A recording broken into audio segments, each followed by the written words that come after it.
Let's see where it is. Here, last time I played with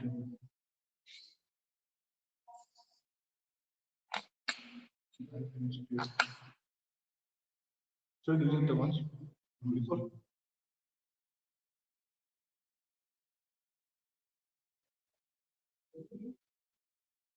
I don't download something yet. New one will come.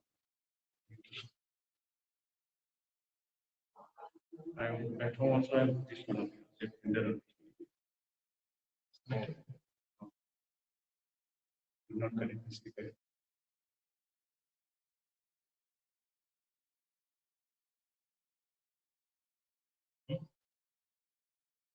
Maybe upper one sheet.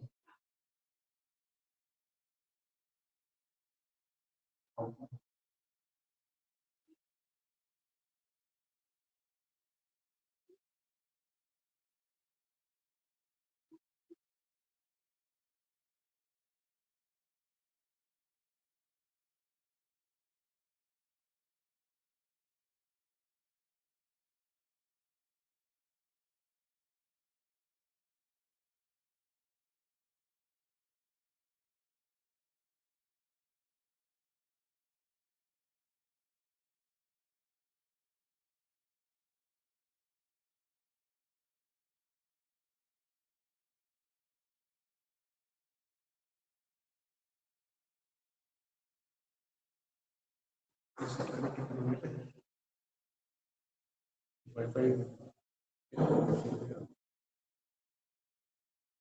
This is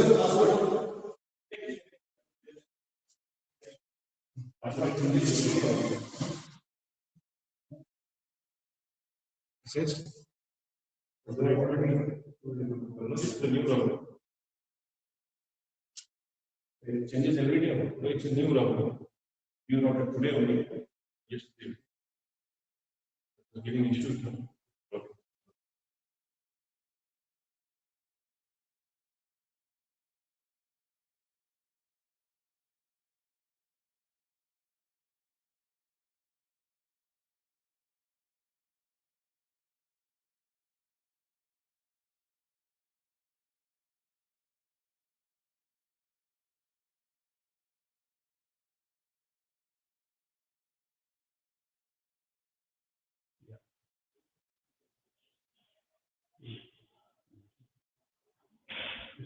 Yeah, hello, good morning, boys.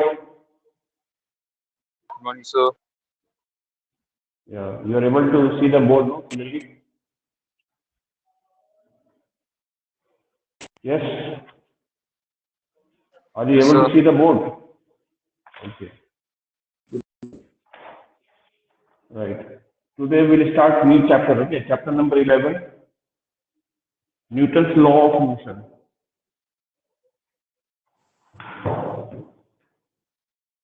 Newton's name of the chapter is chapter number 11, Newton's law of motion. Yes, sir. Newton's law of motion. Rather, Newton's laws of motion. This is the name of the chapter. Okay. In this chapter, you have to learn 3 laws of motion. I think you have some idea in lower classes you have done it, but now we'll be doing in details and we'll be doing problems also on it. What is Newton's first law? That you all know that Newton's first law states that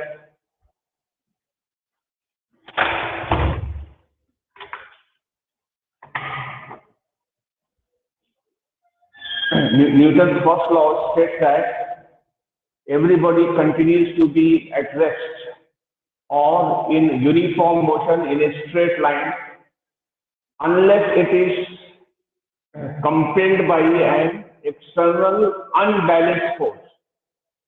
External unbalanced force. May I repeat again or is okay? What do you say? I think you all know that a body is at rest, will remain at rest.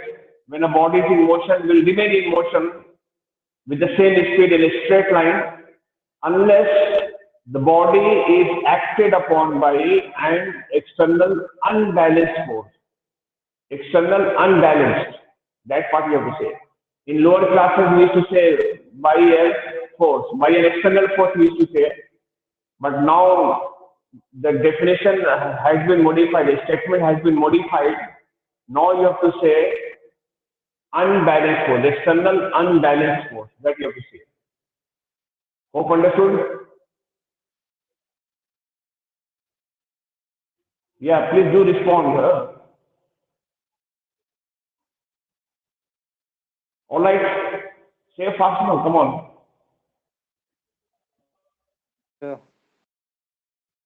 Yes, sir.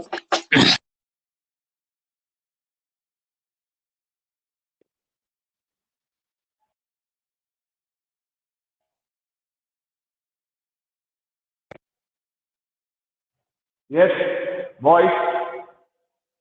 Yes, sir. Please let me. Yes, sir. Okay. You understood the statement, what I said? Please do respond quickly, no, don't waste time. Yes, sir. Have you understood the statement? Okay. Yes, sir. What is, yeah, what is called inertia of a body? What is inertia? Do you know what is inertia? If we write the word So state of inertia, being in rest of motion. yes. What is inertia? We say inertia is a tendency. Inertia is a tendency of a body to remain at rest or to remain in motion, uniform motion in a straight line. The tendency of the body is called inertia.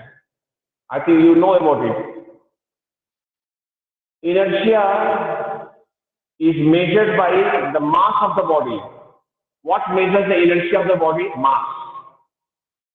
Greater the mass, the body will have greater tendency to be either at rest or to be in motion. If initially a body is at rest, so it will have tendency to continue to be at rest unless we apply an external unbalanced force on it. Only force can change the inertia of the body. I mean, from one inertia from rest to the motion. If you put a body into motion for some time, then the inertia changes and the body will not have tendency to continue to move. Or if anything is already in motion, it will have tendency to continue to move. Such a tendency is called inertia.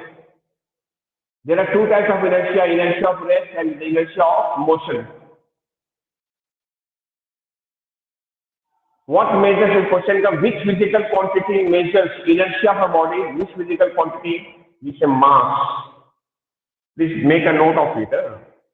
Mass measures the inertia of a body. Greater the mass, greater the inertia the body will have. That means greater the tendency the body will have. Let us assume that there are two bodies, one bigger one smaller one. Both of them are at rest, lying on the ground. Which will have greater tendency to remain at rest? I will say greater mass one, because how do we know? Because greater mass will require greater amount of force, external force, to continue to move, to come.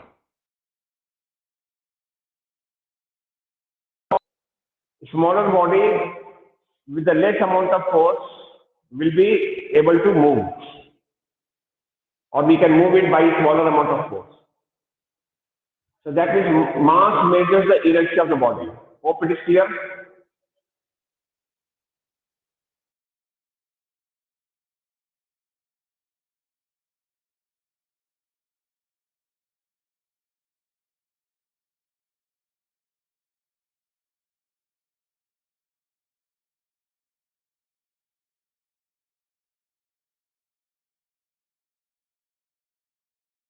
Hello.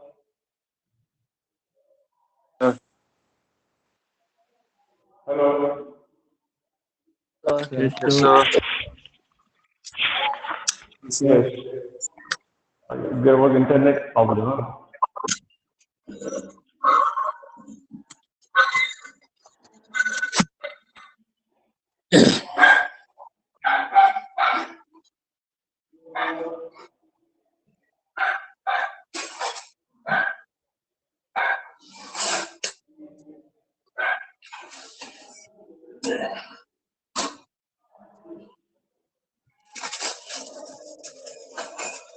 All right.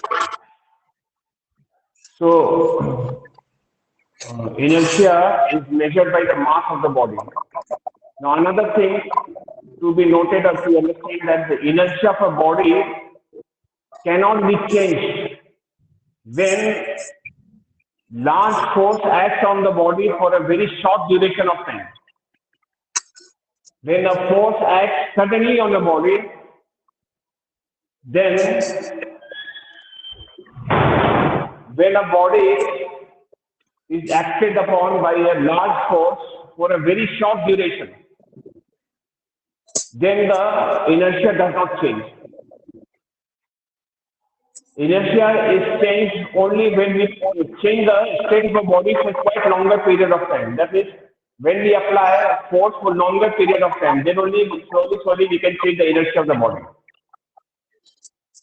Okay. Now, there are many reasons that question based on it. I think you all know that if you are in a bus, sitting in a bus, and the bus suddenly starts, we feel a jerk in the backward direction. We are thrown backward.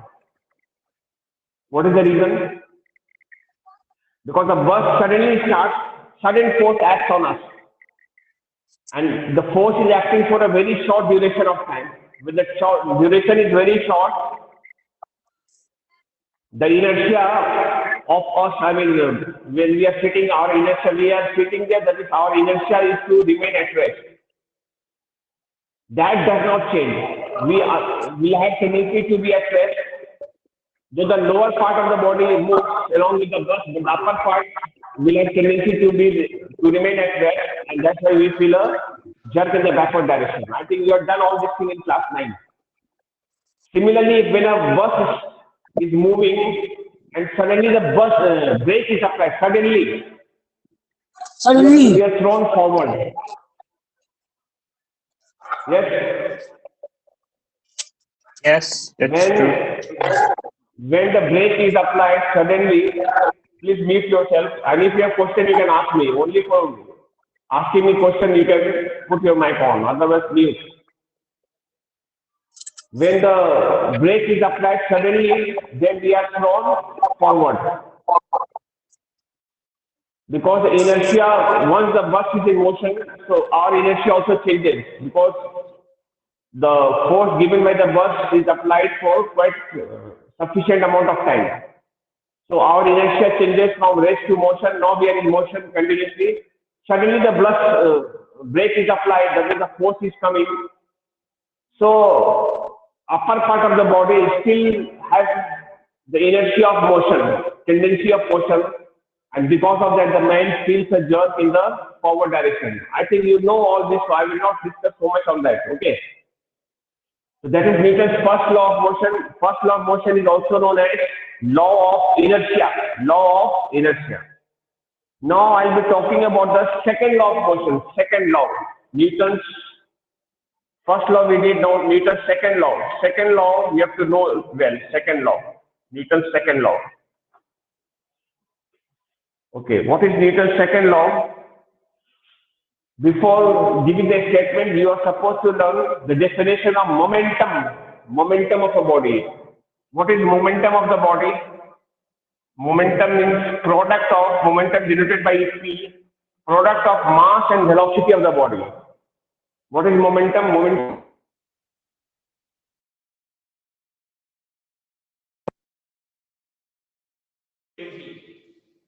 P means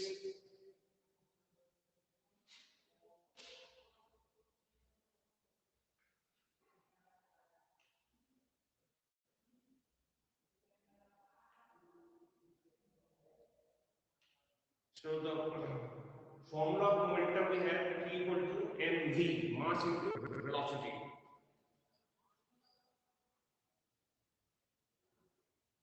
Okay. So the SI unit, with effect SI unit of P is, what can be the SI unit of momentum? You can see the formula, mass into velocity. The SI unit of momentum SI unit of momentum is kg meter per second. Kg meter per second. And it is a vector quantity. It is vector. It is a vector quantity. Vector quantity. Momentum is vector. What direction does the momentum act? Momentum acts in the same direction as the velocity. Therefore, in vector form, we write that is P equal to mass is the scalar, but velocity is vector. So we'll write that is P equal to mv. P vector and velocity vector. In vector form, we write like this. So this is called momentum of the body. Momentum. P equal to mv. Okay. Change in momentum. Let us write change in momentum. Change. Change in momentum. Change in momentum denoted by delta P. We write delta P. Delta P. Change in momentum we write as delta P. Okay. So delta P means we'll be writing delta mv, or we can write mass into delta v. This equation we write when, we can mention here when V is much smaller than C, first case.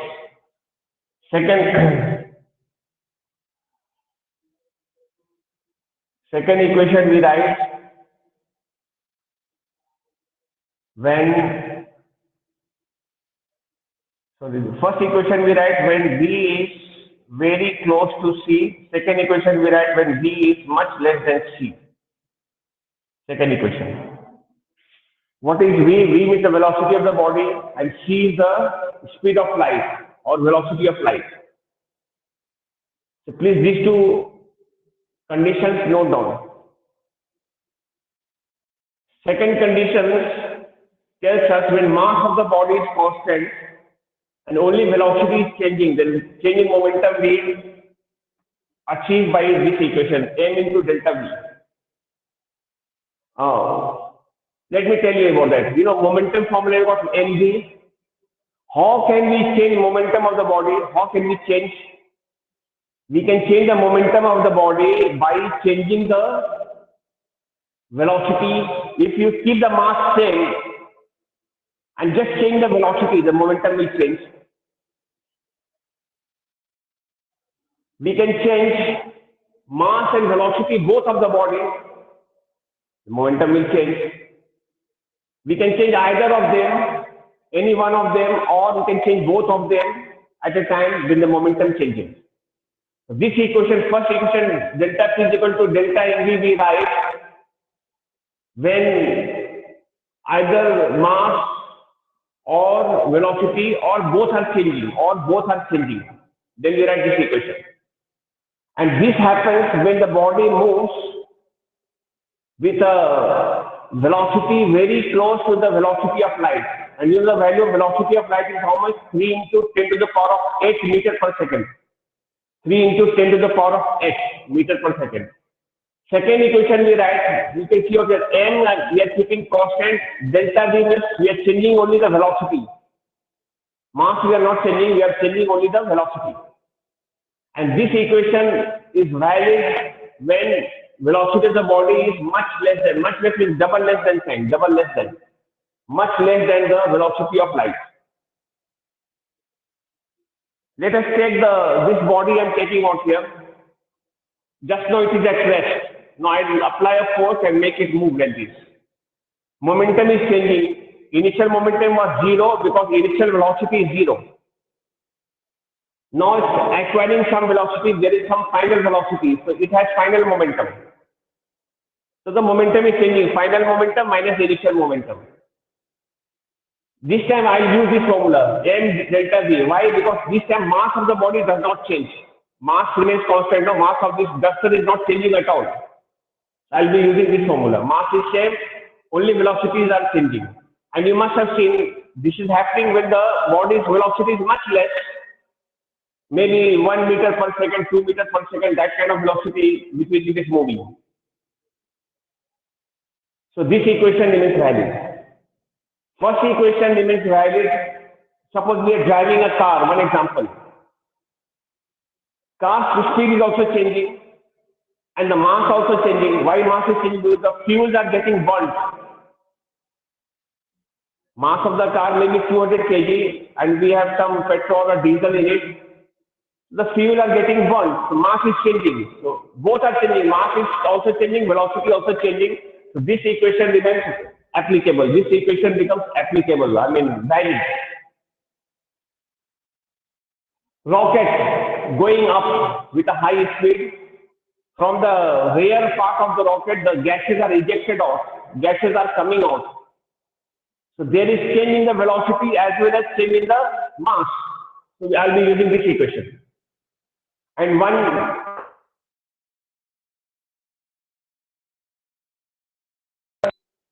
when a body moves with a speed close to the speed of light, close to the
yeah.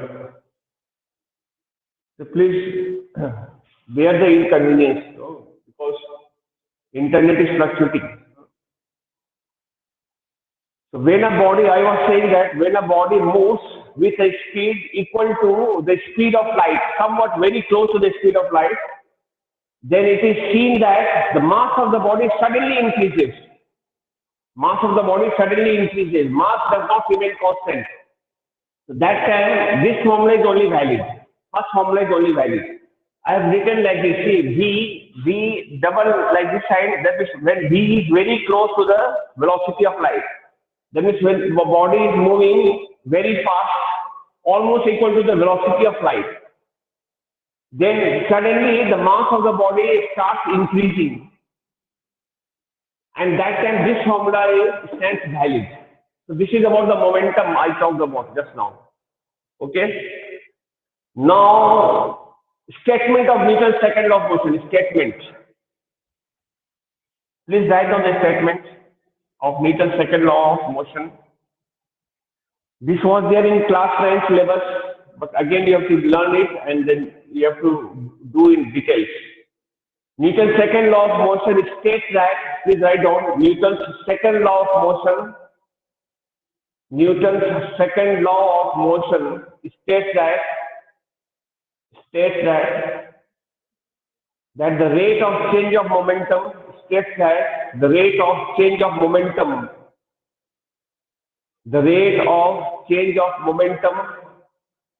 is directly proportional to the force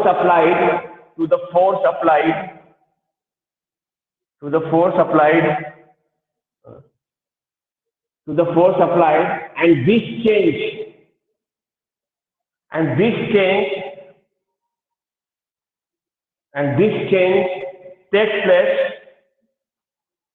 and this change takes place in the direction of force. And this change takes place in the direction of force. Hope the statement is clear. Now, according to the Newton's second law, it says that F is proportional to dP by dt. We'll be writing it. Or we'll write a delta P by, with respect to time, delta P by T I'll write here. Rate of change of momentum. F is directly proportional to rate of change of momentum. Rate means, you have to divide by the timing. So F is directly proportional to the rate of change of momentum. Okay, now we continue further. We write that F proportional to delta P formula, write like this, M delta V by T. I write like this. Then this formula is applicable. We can mention here when V is much less than C. That is when the velocity of the body is much smaller than the velocity of light. I'll write that. Continuation, we write F as it is, delta as it is, mass as it is. Mass we are keeping constant here, okay? Mass we are not changing, only the velocity is changing. Change of velocity, rate of upon time or rate of change of velocity is called acceleration. I write as A. Now F equal to, we write as K into MA. K into MA, constant, where K is constant. You can write here where K is constant of proportionality, constant of proportionality. That is dimensionless constant. This K has a value right here in NKS. In NKS system, K equal to 1. In NKS system, the value of K is formed to be 1. The value of K equal to 1 will put back here 1 into MA, 1 into MA. The formula will become F is equal to MA. This is the formula. Force is equal to mass into acceleration. This is a very important formula given by Newton.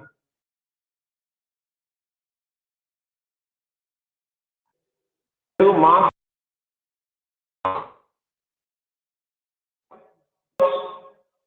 What is the validity of this equation? What is the validity, or under what condition this equation is valid? We say this equation is valid when mass is constant, when mass of the body is constant. Then only this equation stands valid. Otherwise, this equation does not hold true. F equal to MA is valid only when mass of the body is constant. Hope we have understood. Whenever we change the momentum, there will be a force acting on it, because change of momentum takes place due to the force. More the change in momentum, more the value of force. In order to bring more changes in the momentum, you have to apply a greater force. So the Newton gives us formula F equal to MA. This derivation also may come in exams. Question will come like this: state Newton's second law of motion and hence prove that F equal to MA. Question will come like that. And hence prove that force is equal to mass into acceleration. And under what condition this equation is valid? Question will come like this. Under what condition this equation is valid? What answer would you give for it? Under what condition this equation is valid? Tell me, one of you. When, under what circumstances this is? Tell. Mass is constant. Mass is yes, constant. when mass is constant. Very good, very good.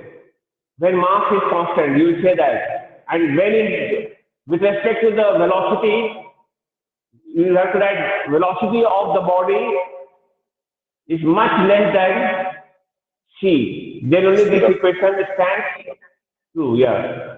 Speed of light. When the body moves with a velocity much less than the velocity of light, then only this equation holds true. Otherwise, this equation does not hold true. Understood? Okay, and what is Newton's third law of motion? I think you all know that. Newton's third law. Tell me. Yes, sir. All What is Newton's action third law? reaction. Yes, action reaction. Very good. Every action has equal and opposite reaction. Yes. Very good. Action reaction, what are they actually? They are kind of forces, isn't it? Action and reaction are kind of forces. They are always equal in magnitude. Value-wise, they are always equal, but direction-wise, they are opposite. exactly opposite to one another, direction wise. And action and reaction takes place simultaneously between two different bodies, They do not act on the same body. I hit the wall hits me back, the reaction. Reaction I get on my hand, on my palm. And we feel hurt, it pains. So action is the hitting on the wall, the force of by which we are hitting the wall. Reaction is the that we are getting hurt or we are having pain in our hand. So that is the reaction from the wall. When we are walking like this, when we walk, we push the ground. Ground is also pushing us. The reaction from the ground is making us move. So actually, what happens? Suppose this is your ground level. You are applying a force like this. This is the force F on the ground. This ground will give a reaction in the same direction. Reaction will come in the same force you have given like this F. Reaction is coming from the ground on you in this direction. The force on the ground is F. Force on you is coming R. This R is making some angle. It breaks up into two components. One component is here. One component will be here. This component will come R cos theta. This component will come R sin theta. This component will just balance your weight, mg. Just balance the weight of the body, mg. Whereas this component will be making you move. This component makes you move. So R cos theta will produce motion in you. We write in this case as R cos theta is equal to ma. We will be writing like this. R cos theta is equal to ma. Mass into acceleration. Your mass remains same and you are only getting acceleration. Accelerated. That means you are moving it. There is change in your velocity. So this time we will be writing R cos theta is equal to ma. Have you understood? Reaction coming from the ground like this. Reaction from the ground and this R breaks into two components here and there. So one component of such reaction makes us move. And whenever moving time, we write force is equal to ma. That force, whatever force acting on the body makes the body move, I write F equal to ma. So which force is making the body move? R cos theta. R cos theta is equal to ma dv light in that case. And these two are just balancing. We can just write R sin theta is equal to mg, is equal to the weight of the body. They are just balancing each other. They are keeping the two bodies in static equilibrium here. And this component is making the body move. Today, I think we can do this much. We'll continue tomorrow with the same topic, with this topic only. And tomorrow we will be doing some problems also. Okay, some derivations. Okay, because now we are running, so time for the other class. Thank you.